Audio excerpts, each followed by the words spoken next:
देखियो आइ हम हुनका किछु कहऽ चाहै छियनि जिनका नया नया शादी होयवला अछि, बुझलियै। तऽ जे नया नया दूल्हा राजा बनबै और शादी कऽ कनियाँके घर अनबै ने, तऽ अहाँ कनि एकटा काज हुनका लए जरूर कऽ लेब अपना कनियाँ लए, जे अहाँके परिवारके लोग बहुत मान सम्मान करै छथिन। ई तऽ बढ़िआँ बात छै, अपना कनियाँके अपना पुतोहके बहुत नीकसँ राखै छथिन, ई नीक बात छै।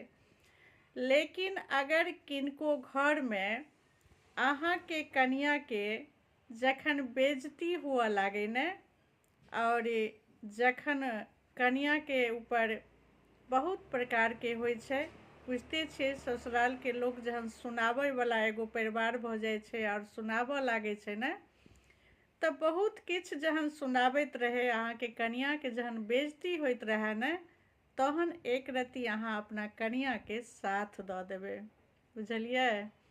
ओहि काल जे अहाँ अपना कनियाँके साथ देबै ने, तऽ ओ जे सम्मान अहाँके लेल अहाँके कनियाँके नजरिमे बनतै ने, ओ सबसँ पैघ सम्मान होइ छै।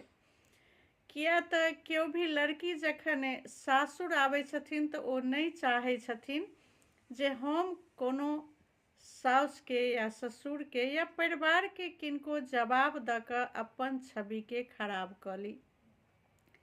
लेकिन जखन हुनकर मतलब होइ छै कोनो कोनो परिवारमे जे हुनका पाछुए पड़ि जाइ छै और बहुत किछु सुनबऽ लागै छै, तऽ जहन ओ सहन करैत रहै छथिन और जखन पति साथ दऽ दै छै ने, तऽ ओहि कनियाँके जेना जीवन पलटि जाइ छै ओहि लड़कीके।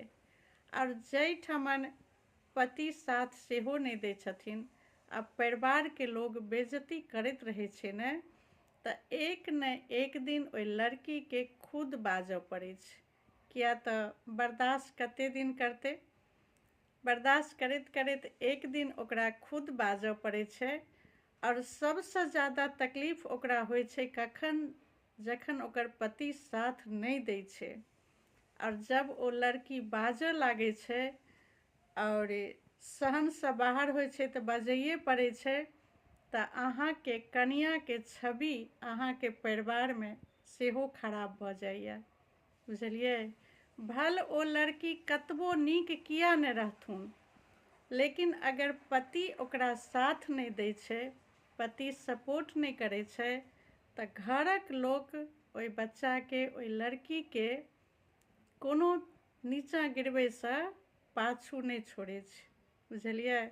तऽ हमर ई एकटा सलाह अछि, एकटा आग्रह अछि, जिनका शादी विवाह होयवला छनि सेहो और जिनका भऽ गेल छनि सेहो, अपना पत्नीके जखन अहाँके परिवारक लोक कनि बेइज्जती करऽ लागे ने, ओहिठमन सपोर्ट जरूर कयल करियौ।